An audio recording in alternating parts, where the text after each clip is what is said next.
आजिर गुरुत्वपूर्ण खबर उपरे नजर पकाइबा युवती गण दुष्कर्म अभियोग पूजा देखा आसता बेले गण दुष्कर्म आसी अभियोग सुंदरगढ़ जिला कुत्रा थाना अंचल में घटी यह घटना कुत्रा थाना पीड़िता अभियोग पर पुलिस 3 जन को अटक रखी और तदंत चलाई। खबर अनुसार कुत्रा थाना अंचल में जड़े युवती 16 तारिख राति दरमा पूजा देखा आसती युवती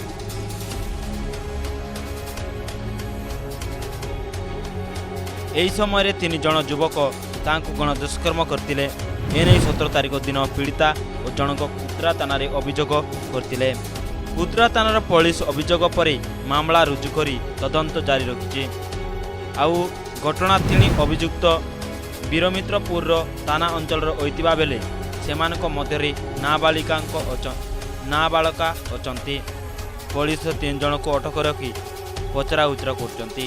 एसडीपीओ अभिषेक पानिग्राही एने सूचना देछंती।